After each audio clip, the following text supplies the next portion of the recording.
Hello everyone, welcome back to Deltarune Theories. I'm gonna be honest, I thought I already recorded this. So when I went to look for the file to edit the video, I found it wasn't there. And I'm pretty sure that it's the corrupted file that I found, which is sad. So the good news is I've already gone through this for a video before, so I hopefully shouldn't mess up as much as I might otherwise. But it is pretty late, so I apologize if I'm extra rambly today. Speaking of, this is going to be a pretty lax video, especially because it's a follow-up to a video that I already did. So if you want to watch that first, this will make a lot more sense. This is a case where I think you probably have to. The video in specific is my video on determination in Deltarune, which you can find probably in a playlist that I'm linking right now or something. I don't know. Hopefully I remember. Anyway, yeah, so as a lot of people in the comments pointed out after I released that video, we got a excerpt on the Undertale translation book called Legends of Translation, something like that. And it gave a lot of additional evidence that kind of affects the theory video I put out. Unfortunately, this video released 3 days after mine or something like that, 2 or 3 days. And it's by Jaro J, who people think I'm ripping off all the time. So just more evidence for them at this point. What can I do? Anyway. So these are screenshots from Jaro's video. And they're going to be important for talking about this. So this is the first one. Determination also turns out to be Alphys's code word for an actual physical substance that she injects into the monsters, one that humans produce naturally in large quantities. This substance has the following properties: creatures with too much are unable to die, determination, haha, and the being with the most determination in the underground has the power to change fate and use the in-game save load system. We kind of already knew that, but this is drawing an actual distinction between the substance that Alphys is injecting into the monsters and the actual state of determination. Because this is stating that determination is a code word she's used that happens to line up with another term that we're using. That said, I do think, like, creatures with too much are unable to die has to come from natural determination as well, because that's Undying the Undying's whole thing. So I feel like this determination might not literally be the substance of determination, but whatever it is that she injected into the amalgamates and took from the human souls is essentially liquefied determination for our purposes. Maybe it's like the will to live or something like that. If you watch the other video, maybe there is a distinction between them, and she was able to take the will to live out of another being and insert it into a different one, and that increased the determination. Bottom line, there is a difference, but realistically, it doesn't really matter in terms of this theory, because whatever that substance is still causing greater determination, which is really what we're talking about. This is the second one, and this is kind of the bombshell that I was talking about. It says, it's revealed that whoever has the most determination in the underground is able to use the in-game save menu functions. In other words, the most determined person in the underground can freely load and save their progress. This is what allows the player to save and load their progress, just like in any other game. Except here, it's the actual physical player's determination that enables this ability. The main character is just along for the ride. Now, if you look at the screen, I guess, because sometimes I know these play in the background for people, we've got the little crossed out annoying dog in the corner, which means this is like a paraphrase of something that Toby said. So we can't take it 100% literally. This might just be some interpretation on the translator's part. But it is pretty big, because that means that the physical player's determination, as in like our determination as the player outside of the game world, is able to affect the game world. And not only that, it is the reason why Frisk can save and load in Undertale. So there's no reason to believe it couldn't possibly be the same in Deltarune, which that does change some things. So these were our 4 theories from last time. I'm going to briefly go over the one big thing that I missed, for one, and then also how these specific quotes have affected these theories. And I'm sure I might have missed some stuff. Again, this is kind of a rush job, even though I took my time with it, annoyingly. But yeah, let's do it anyway. So we're starting with MultiSoul Theory. 3 save files, but if the player is the one giving Chris the power to save, this likely doesn't have anything to do with them. So in the MultiSoul Theory, our idea was because Chris has multiple souls, that might explain where this alternate source of determination is coming from. But if it is our determination that is allowing Chris to do all these things, it really doesn't matter which save file we're playing on. We're still there. So there's the possibility that 3 different people could play the game with the same launch engine, right? And in that case, it would be different amounts of determination, perhaps. But it would still be so much that you're able to save anyway, because that's how the game works in Undertale. Even the least determined real person in Undertale can still save and load. So this kind of blows up one of the main points for MultiSoul Theory, and it blows up another one too. Chris can survive without the red soul. This means that Chris has to be able to be drawing from some other source of determination than us, because they frequently take the soul out that we sort of represents us, the red soul. So there has to be some other source of determination that is giving them power, and it's possible, I suppose, that could be another soul, but in that case, what does it have in comparison to the red soul? You know what I mean?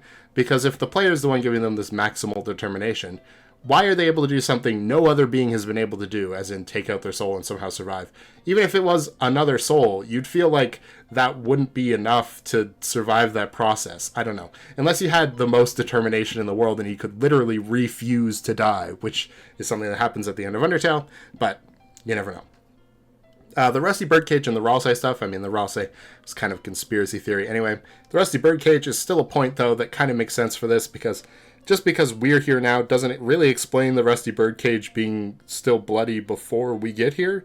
It does lead to some evidence to suggest that Chris has taken a soul out of their body before, and if our soul is new, then maybe that doesn't make sense. On the other hand, it's possible that our presence has turned their soul red that they were taking out before, which would actually line up with a different theory, which I now think is the most likely one, but we'll get to that in a second. The evidence against the Stagger TM. Does this mean that they don't have that much determination on their own? That Chris is barely able to hang on after this?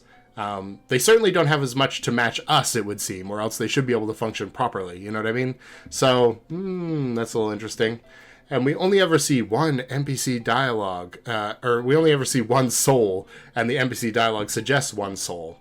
This seems a little bit stronger, because they're seeing our connection, like, especially Spamton. Spamton is seeing our connection to Chris, rather than maybe specifically their soul, you know what I mean?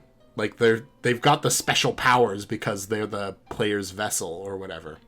And there's still the question of if a human can absorb a human soul, but that is a little weird because technically our soul is the one we're controlling inside of Chris if we're giving them our DT. So I don't really know what that means, but I do think it shoots a couple more holes in MultiSoul Theory, which is unfortunate for MultiSoul Theory, because really the only thing it was banking on was the 3 save files, meaning that Chris somehow has 3 souls.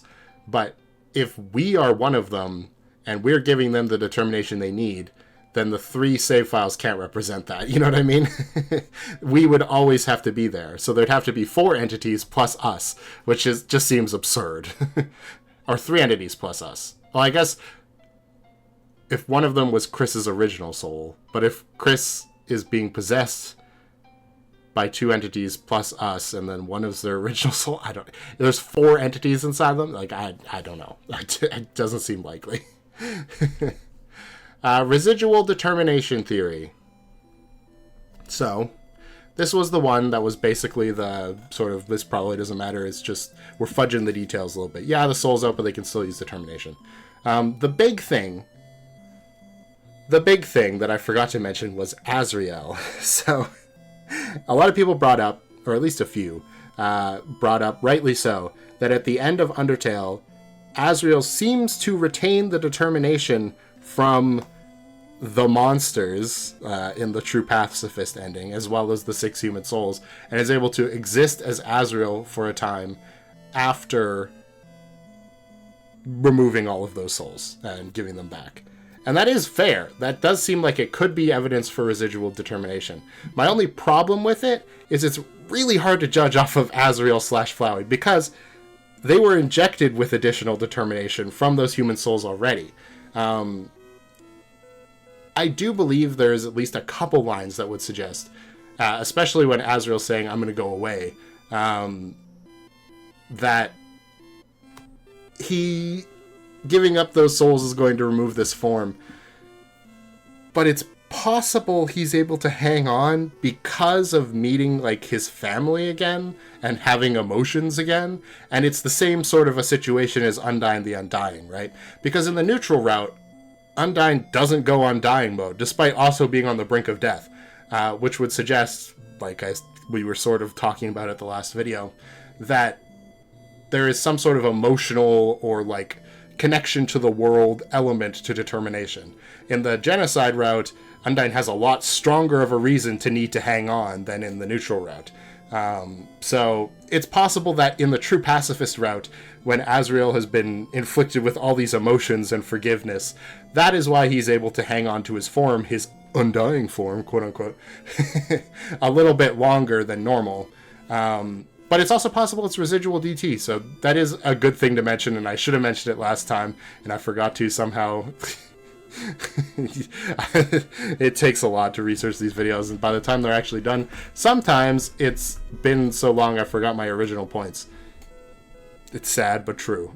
Most of the time it's because those original points are bad, but that one was pretty important, so whoops. The only other thing I want to talk about here, one of the biggest things for residual determination theory is that it's the least destructive. But is it?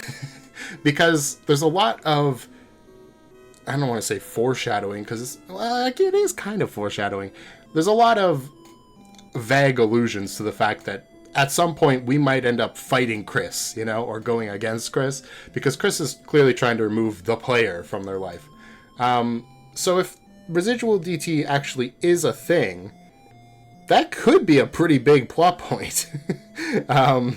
Because once Chris has removed us, they might be able to keep some of our determination for a while. And that's not great for us if we're trying to stop them from doing something bad, I guess.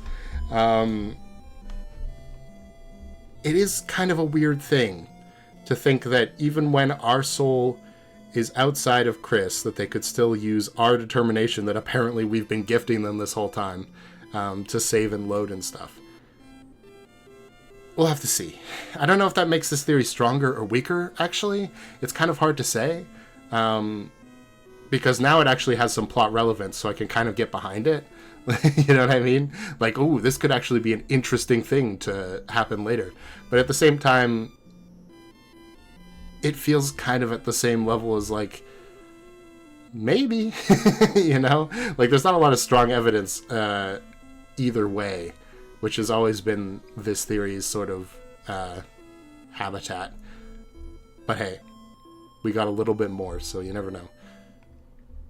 DT is not a soul thing theory. This is the one that I was proclaiming I was the most invested in at the end of the video, and oh boy, has this blown it up. So, not only was it confirmed that the substance that Alphys removed from the human souls is a determination of sorts, it was also confirmed that we are gifting the player characters our power, and we are clearly represented by the soul. So, even if it's not in most beings, in Chris and Frisk, it definitely is coming from the soul. So it feels like a lot of this is kind of, So let's just go point by point. Determination wasn't a Red Soul exclusive trait. No, but if it symbolizes the player, it might as well be the same thing. You know what I mean? If the Red Soul means we're there, then it doesn't really matter if the other ones have some determination. It's not as much as we do, which is very important when it comes to the actual plots. Chris can survive without their soul. I mean, we already talked about that earlier. Monsters suddenly have determination, It's possible, I suppose, in a very conspiratorial way, I'm going to say this. It's possible that because now that we have been through a story where we really enjoyed the characters of a few monsters, we are now able to invest our determination in them or something. Whereas in Undertale we couldn't because we didn't know about monsters yet. And there's, at the very beginning of the game at least, some sort of suspicions around them being possibly evil. You know what I mean? But that's, I didn't even put that as a point. That's basically a conspiracy theory. There's like no evidence. Determination not even a power? Well, now there's a confirmed distinction between what we could consider a scientific trait, like a observable substance, and a supernatural power, essentially, that the player is gifting the main character. So yeah, determination is a power, confirmed.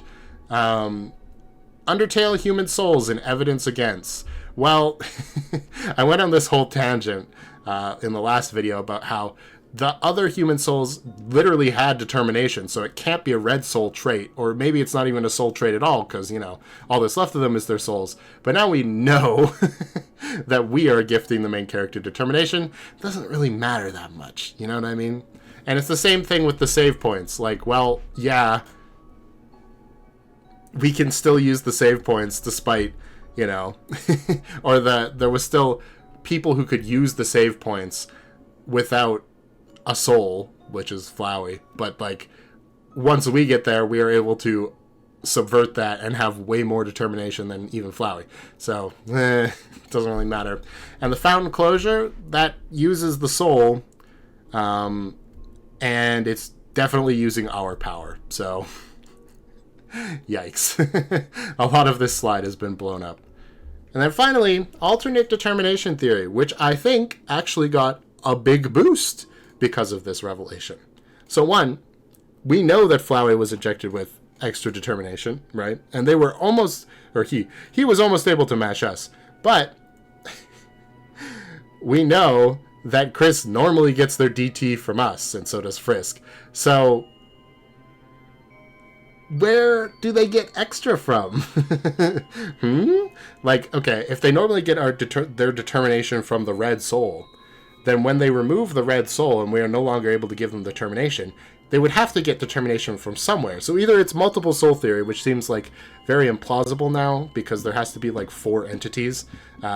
Us, Chris, someone for the second save file, someone for the third save file. That's 4 entities at least. And if Chris doesn't count, then there has to be 5 entities influencing Chris, which feels just so unlikely. So I think this is the best explanation for why they can survive even after they've taken us out. It's either residual determination, which, like I said, it's a little wishy-washy in terms of evidence. In either direction. It's impossible to disprove.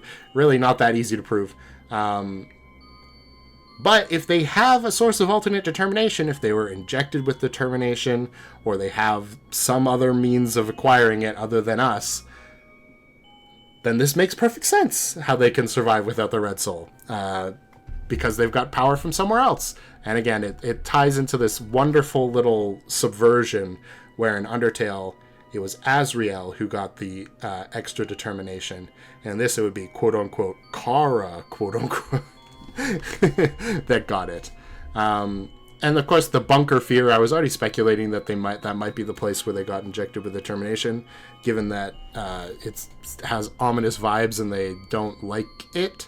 But hey, the only other person who knows about this player is Gaster, and the bunker seems to be tied to Gaster, so I feel like that slightly strengthens that point. We know soul powers are real now, kind of. Because there's definitely some supernatural force to the souls. We don't specifically know if the soul powers are lined up to, like, justice or something, patience, but it does seem like there's at least something to that. And the evidence against soul knowledge doesn't really matter. Again, if Gaster can influence this world, then it doesn't really matter if nobody else knows about the souls, because clearly Gaster does, right? Because he was the one who brought us here, after all.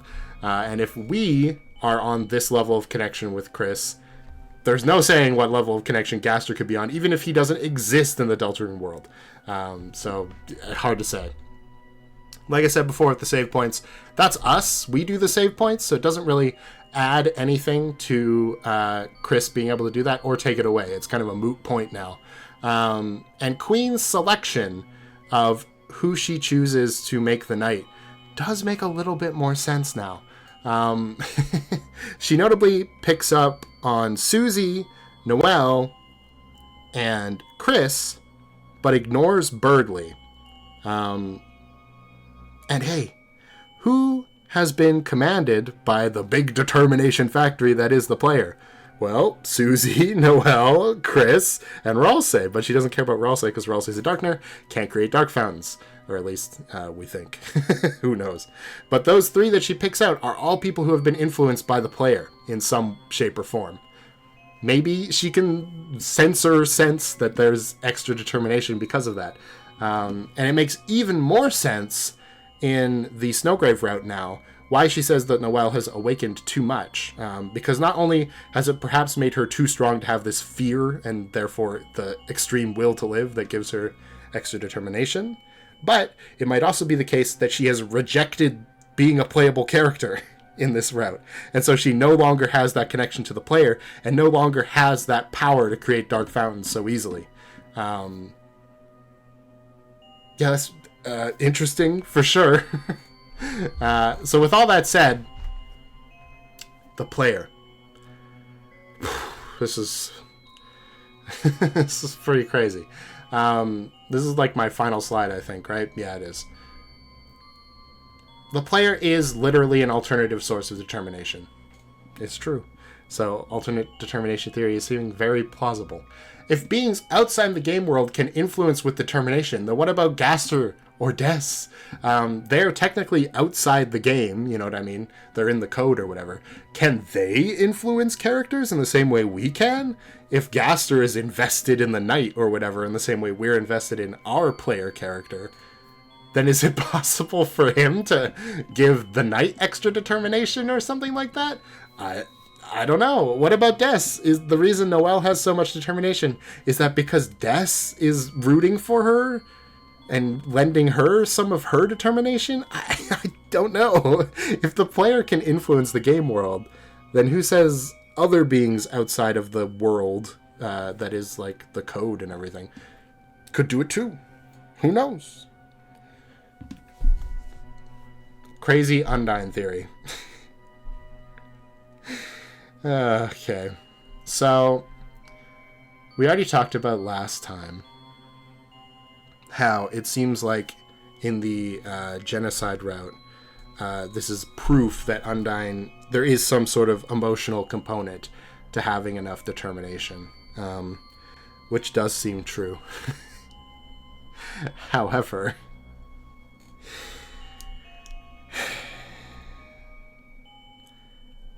I think it's possible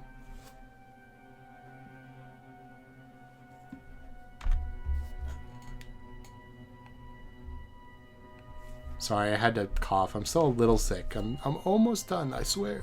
Anyway, it's possible with the Undyne theory that if beings outside of the code, or in the code, I guess, outside of the game, can influence the determination of other characters, that it is perhaps the monsters that we have killed, in other words, the ones who we have removed from the world, that are able to allow Undyne to use this much determination.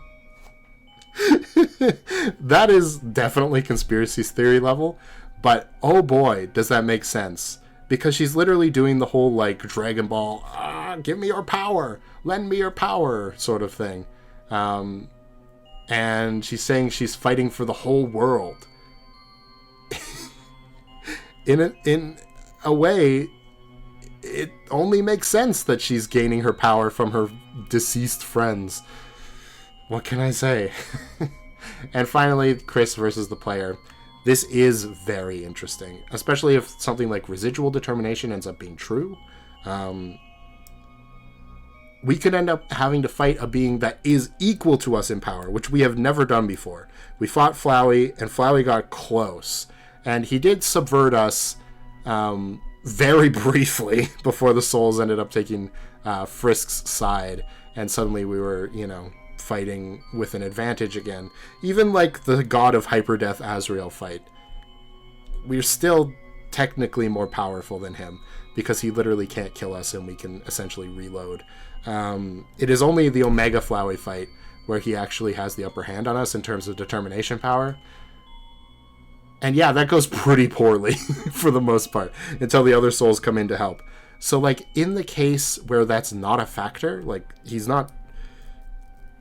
where a person is not drawing their power from external souls, but rather is drawing their power from a previous connection with the player who is giving the determination, what happens? What happens if Chris decides to turn against us and actually is able to wield our power against us? That's very scary in a way. And it's kind of the same with Noelle, right? What happens if we in the Snowgrave route are kind of taking control of Noelle? Because we kind of literally are. That's the whole thing. We're manipulating her, not literally taking control like in the case of Chris, but we are controlling her, quote unquote. Does that give her more power? Is that why she could suddenly kill these monsters and turn them into red? Well, when monsters die, she was freezing them, but they turn into red dust. We've seen that in the data mines of the game. If you're able to kill a monster in Chapter 1, which isn't usually possible because they run away, they turn into red dust. Is it possible that maybe later in the game, that power might come from our determination to do bad things? And maybe it'll be wielded against us then by Noelle at the end of the game. Who knows? That's all I have to say on the matter. I do think this, if true, because again, there is a little bit of doubt, because technically it's the translator paraphrasing and not directly from Toby Fox. It opens a lot of possibilities about the soul and the relationship with the player that I think is definitely being heavily hinted at in Deltarune. So I'd love to hear your thoughts as always. If you enjoyed, like the video, subscribe. Actually feel like I did okay. I feel like I didn't forget anything just because I'm tired. So hopefully that's the case. And yeah, there's lots of other cool stuff to learn about that doesn't pertain to this specific niche theory that I am making a follow-up video on in Jaru's video, so I will of course link that below as well. There is some fun stuff in there. It's not all super serious theory stuff either. There's just some fun trivia. So even if you're not huge on theories, I'd say give it a shot. So hey, that's been me. I will see you guys next time. Bye-bye.